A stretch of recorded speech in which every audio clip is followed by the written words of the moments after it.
Boa tarde a todos. Tarde. Que a paz do Mestre Jesus esteja sempre conosco. Nessa tarde, nós seguimos com a história do André Luiz na sua passagem pelo nosso lar.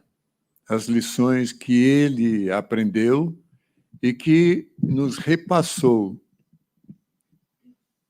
diante da impressão desse livro que ele mandou para nós. E nessa leitura de hoje, no capítulo 34, o título primeiro é Pretensa Ajuda. É uma ajuda, mas não é bem uma ajuda, não é isso? E eu devo conseguir abordar alguns itenzinhos. Os encarnados na espiritualidade, os samaritanos, o auxílio dos animais, os meios de auxílio, falsas virtudes e repreensão e atuação benéficas. No final do capítulo anterior, ficamos sabendo que André Luiz se espantou com o latido da matilha de cães e também com a figura das aves chamadas ibis voadores. Quem assistiu, lembram-se disso?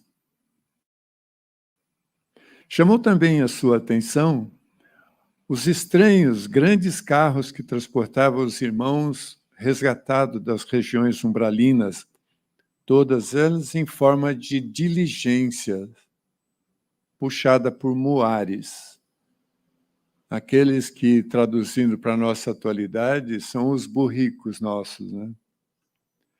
Também observamos os comentários de Narcisa, a bondosa enfermeira.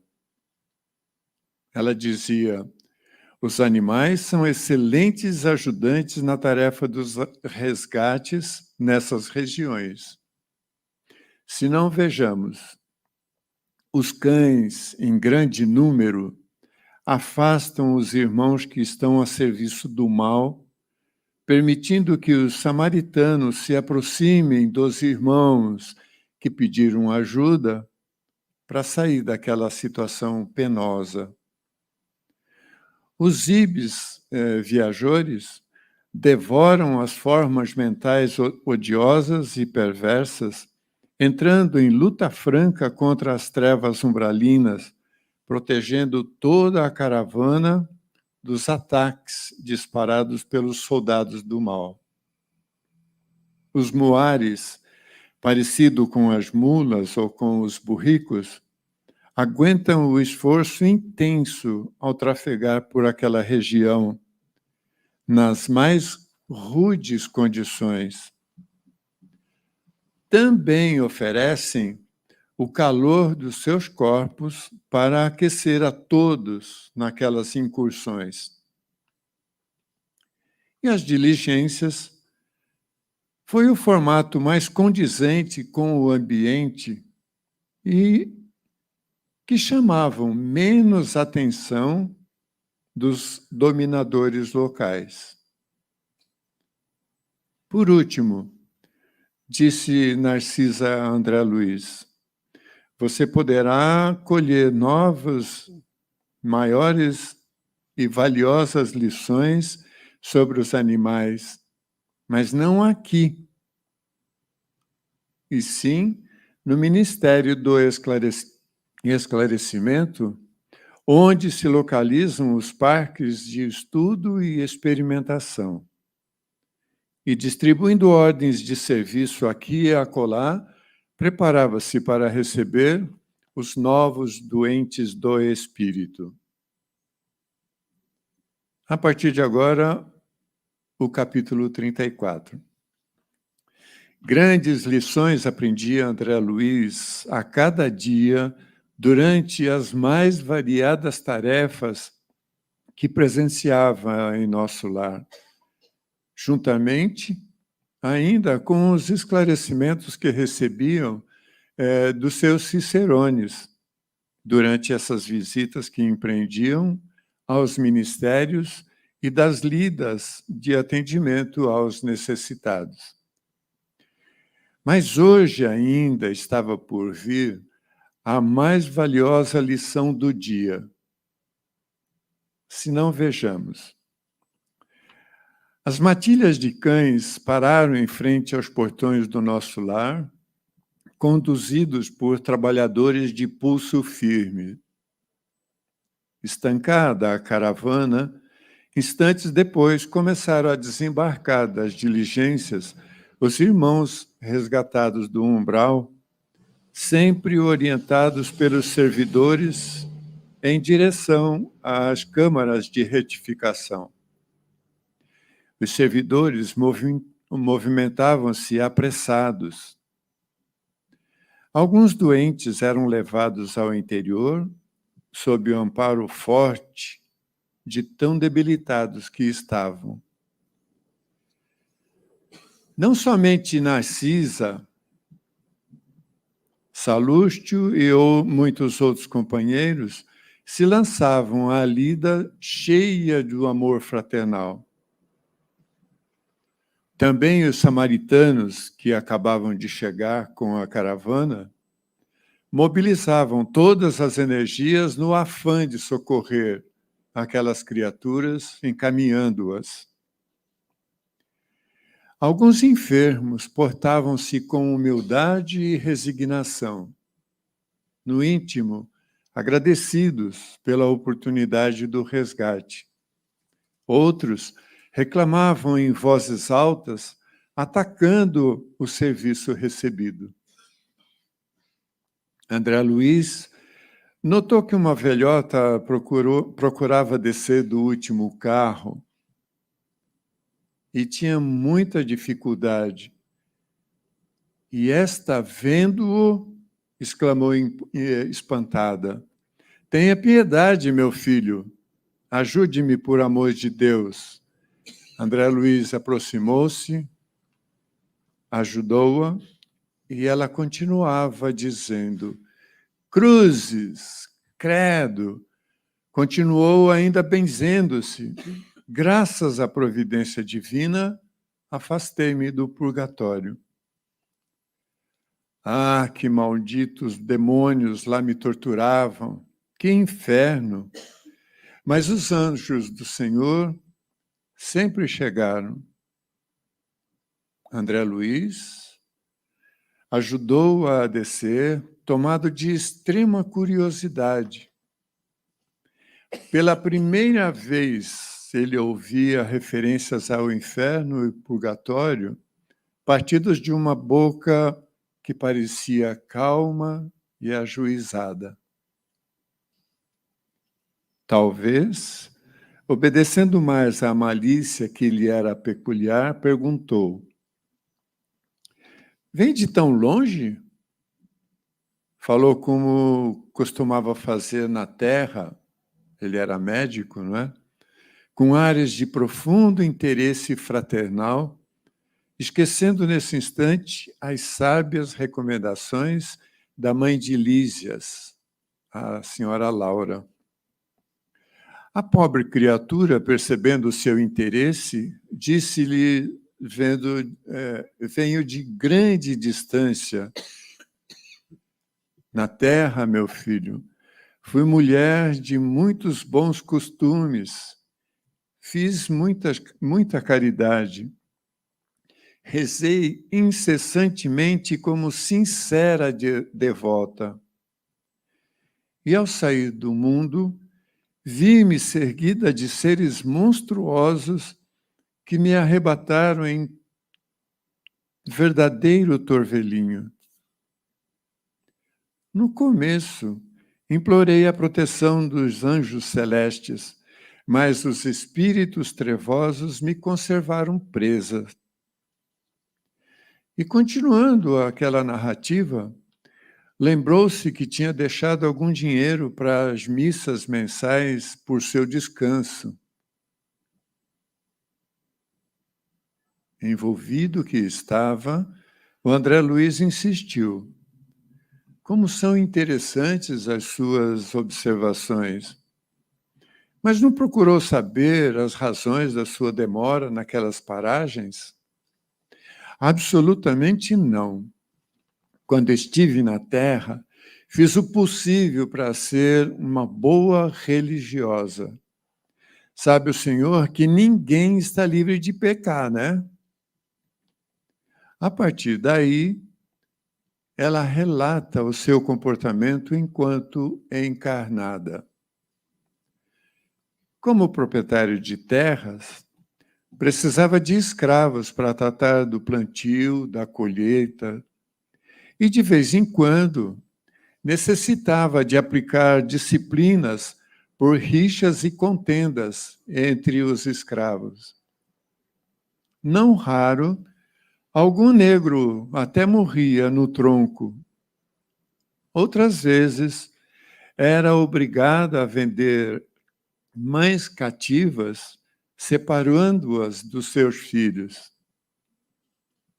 Nessas ocasiões, sentia morder-me a consciência, mas confessava-me todos os meses quando o padre Amâncio visitava a fazenda. E depois da comunhão, estava livre dessas faltas venais, porque recebendo a absolvição no confessionário e ingerindo a partícula sagrada, estava em dia com os meus deveres para com o mundo e para com Deus. André Luiz não se aguentou, estava escandalizado com aquela conversa e passou a doutrinar aquela senhora. Minha irmã, essa razão de paz espiritual era falsa. Os escravos eram igualmente nossos irmãos perante o Pai Eterno. E os filhinhos dos servos são iguais aos dos senhores. Isso é que não, bradou irritada a senhora. Escravo é escravo. Se assim não fora, a religião nos ensinaria o contrário. Quem haveria de plantar a terra senão eles? Chego a admirar-me da paciência com que tolerei essa gente na terra.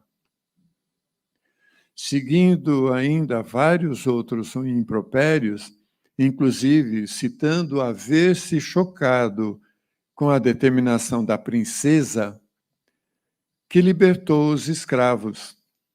Como poderíamos viver no mundo vendo essa gente em liberdade?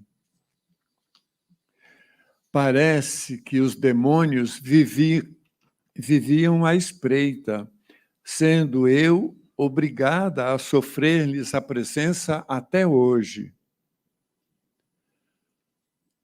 Intrigado, André Luiz perguntou, e quando veio da Terra? Em maio de 1888.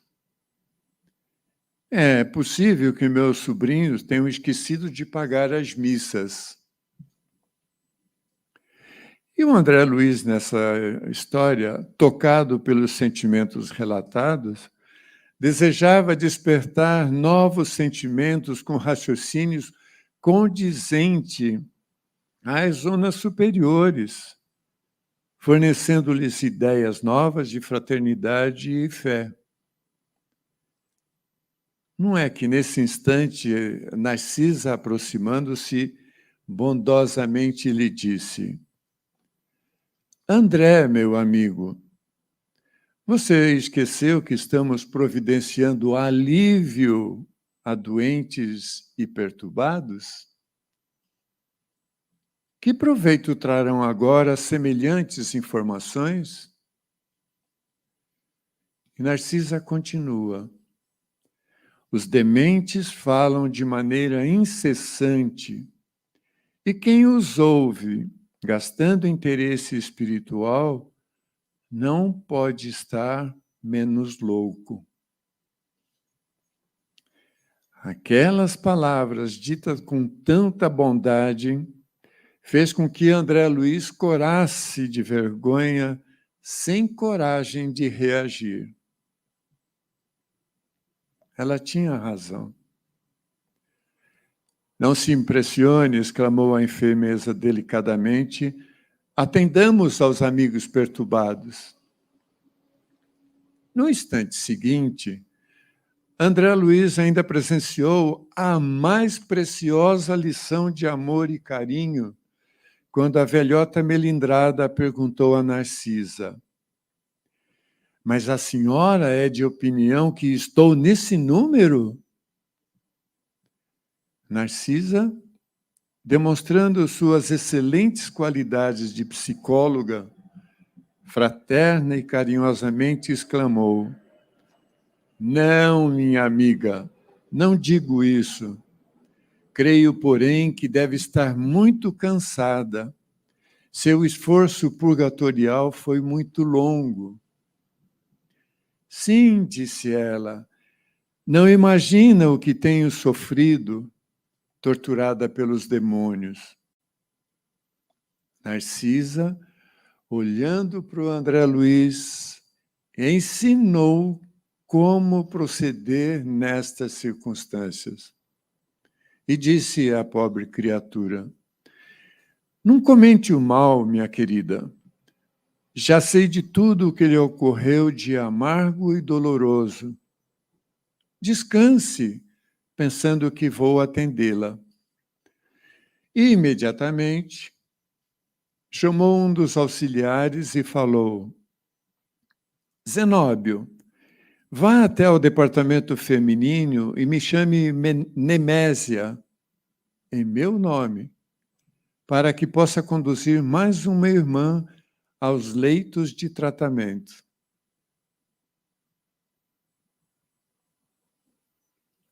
Encerrou-se assim aquele diálogo e a gente pode tirar já algumas consequências. Na pretensa ajuda, nós ressaltamos o nosso querido André Luiz querendo doutrinar aquela senhora antes de a atender diante das suas necessidades. Quem tem muitas necessidades prementes não tem como ouvir palavras de conforto ou de mudança de comportamento. No Livro dos Espíritos, capítulo 8, título A Virtude, nós trouxemos a definição: a virtude, no mais alto grau, é o conjunto de todas as qualidades essenciais que constitui o homem de bem. Ser bom, caridoso, laborioso, sóbrio e honesto são as qualidades do homem virtuoso. E no Evangelho segundo o Espiritismo, o capítulo 17, item 8, fala das falsas virtudes. Afastai do coração os sentimentos de orgulho, vaidade e amor próprio que desfiguram as mais belas qualidades. Não imiteis o homem que se apresenta como modelo e apregou as próprias qualidades aos ouvintes complacentes. A ostentação disfarça, às vezes, milhares de torpezas e covardias. E com relação à repreensão e atuações benéficas, a demonstração de Narcisa de como podemos e devemos intervir amorosamente nas atuações dos companheiros de trabalho em benefício dos necessitados. Este é o comportamento válido para todas as situações da vida. Será que podemos dizer que rapidamente conseguimos abordar aqueles itens iniciais? Por exemplo, os encarnados na espiritualidade. Que somos nós, espíritos, depois que desencarnamos? Somos o que somos. Nada muda. A essência é o espírito. E o espírito, estando encarnado ou desencarnado, ele mantém a sua essência interior. Se ele é bom, ele continua sendo bom. Se ele é perverso, ele continua sendo perverso, até que haja momentos em que ele mude esse comportamento. Mas a passagem de um lado para o outro não muda absolutamente nada na essência do espírito. O que podemos dizer, ou o que podemos dizer sobre os samaritanos que são partícipes desta narrativa do capítulo? Aquelas pessoas mais bondosas, muito bem treinadas no trabalho que fazem para liberar ou conseguir resgatar aqueles irmãos que estão presos no umbral, que não conseguem sair. Eles pedem ajuda. E o plano maior passa essa tarefa para os samaritanos, que o fazem constantemente com muito carinho, com muito amor.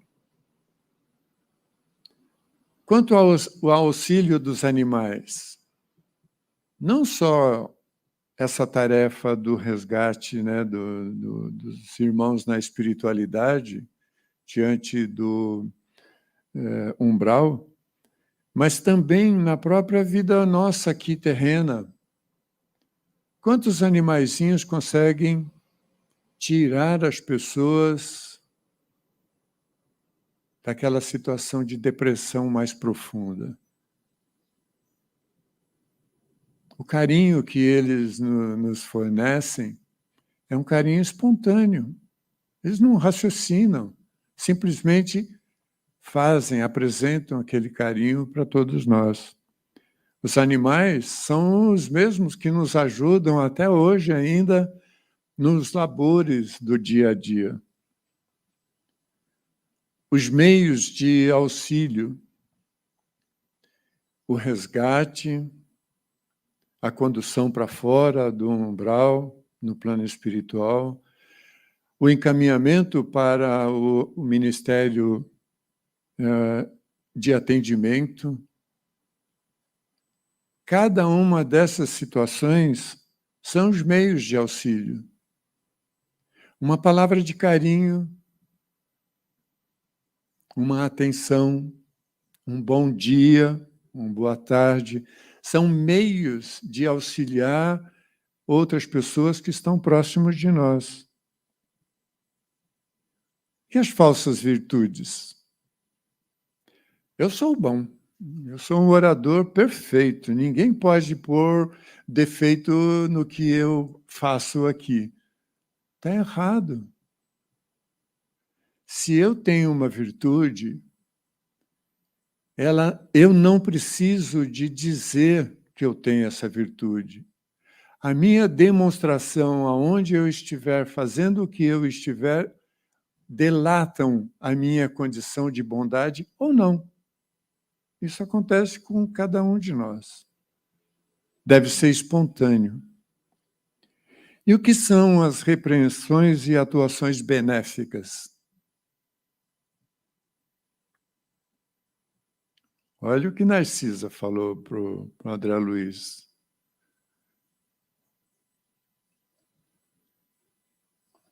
Quem dá corda à conversa de loucos é capaz de ficar louco também, né?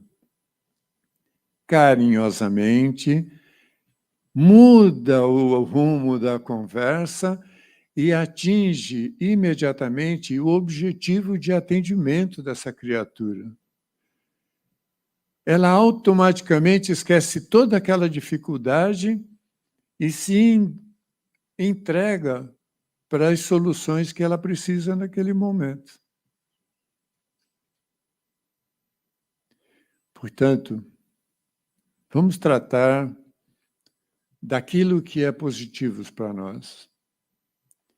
Vamos atrás das perfeições.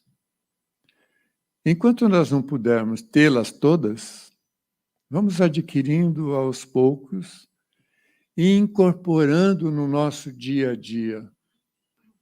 E aí, quando nós passarmos desta para outra, nós seremos iguais, levando os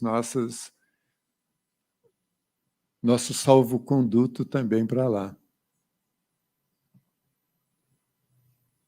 Sejamos bons. Sempre nos dará a cobertura necessária. Primeiro, para sermos atendidos pelas pessoas. Quando você é necessitado, você não grita, você não fala coisas erradas. Você aguarda e as coisas acontecem. Sejamos, então, primeira virtude, pacientes. E que o Pai, que Jesus, os nossos queridos amigos espirituais, estejam sempre nos orientando, nos amparando nessa proposta íntima de melhorarmos a cada dia um pouquinho mais. Graças a Deus.